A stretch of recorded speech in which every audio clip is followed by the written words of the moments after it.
मीरा मयंदर और थाने से जुड़े हुए मेरे सभी उपस्थित बहन और भाइयों, छत्रपति शिवाजी महाराज के हिंदवी स्वराज की धरा अटक से कटक तक एक राष्ट्र की परिकल्पना देने वाले पेशवा बाजीराव की पावन धरा स्वराज मेरा जन्मसिद्ध अधिकार है। गणनायक से लोकनायक बनने की ये पावन धरा, जिन्होंने तिलक को लोकनायक बनाया, देश के प्रथम स्वातंत्र समर को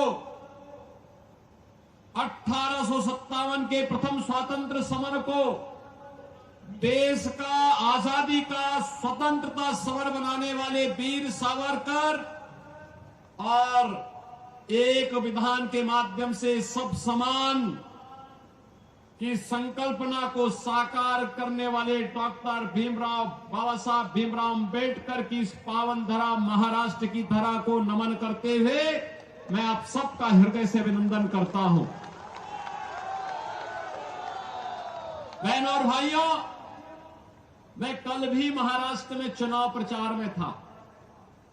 आज प्रातःकालीन सत्र में भी मैं महाराष्ट्र के अंदर ही नागपुर और उसके आसपास के क्षेत्र में चुनावी रैलियों में था। आज मुझे मां मुंबा देवी की इस पावन धरा मुंबई के अंदर मीरा मयंदर थाने उल्लासनगर की जनता को संबोधित करने का अवसर प्राप्त हो रहा है। चुनाव चल रहे हैं। एक और दुनिया के सबसे लोकप्रिय यशस्वी नेता प्रधानमंत्री मोदी जी के नेतृत्व में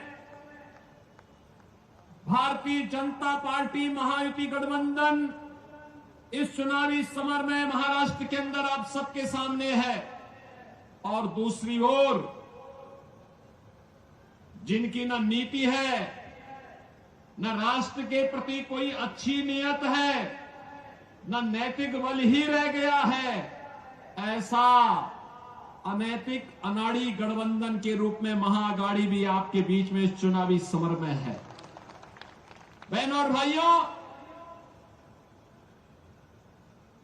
ये चुनाव मात्र चुनाव नहीं है। ये चुनाव हम सबके लिए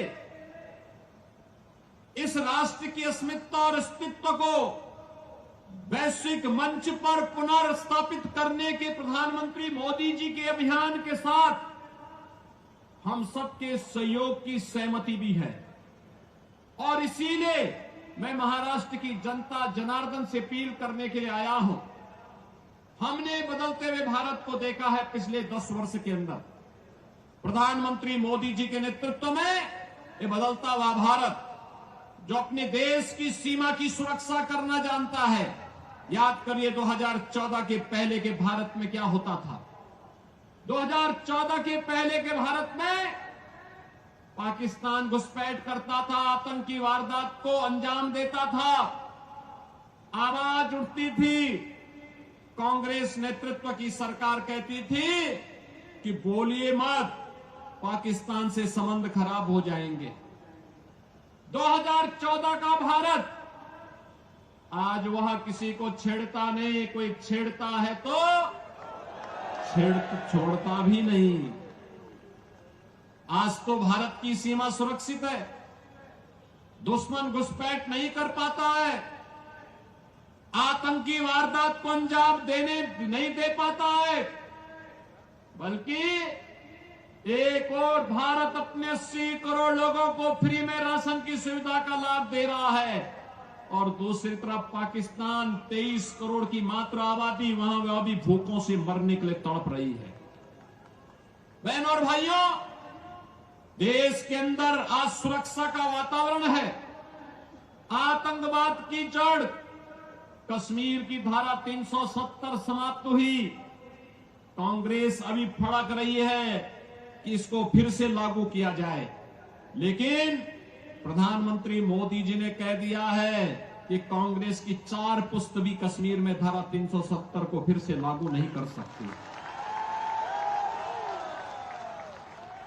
आज देश के अंदर वर्ल्ड क्लास इंफ्रास्ट्रक्चर बन रहा है। Highway, railway, metro, IIT, IIM, AIIMS, 1 district 1 medical college, हर घर नल की योजना जैसी योजनाएं भी लागू हो रही हैं। तो गरीबों के कल्याण के लिए भी अनेक कार्यक्रम देश के अंदर चल रहे हैं। चाहे वह पीएम आवास की योजना हो, चाहे वह आयुष्मान भारत की योजना हो, चाहे वह नौजवानों के रोजगार की योजना हो, और चाहे लाडली बहना योजना के माध्यम से हर महिला के खाते में हर महीने 2100 रुपये देने की व्यवस्था हो। यह कार्य कांग्रेस नेतृत्व की महाअघाड़ी गठबंधन की सरकार भी कर सकती थी, लेकिन उन्होंने तो कोरोना जैसी महामारी के दौरान भी कुछ नहीं किया। हाथ पे हाथ धरे बैठे रहे, खजाने को लूटते रहे, प्रदेश और देश के अंदर अराजकता का माहौल पैदा करते रहे, और उनको कांग्रेस को देश के अंदर सर्वाधिक समय तक शासन करने का अवसर मिला था। विकास, सुरक्षा, समृद्धि, सुशासन इसमें नहीं कर पाए। कम से कम अयोध्या में रामलला का मंदिर ही बना देते हैं, ये तो अभी नहीं कर पाए। जो कार्य कांग्रेस 65 वर्षों में नहीं कर पाई,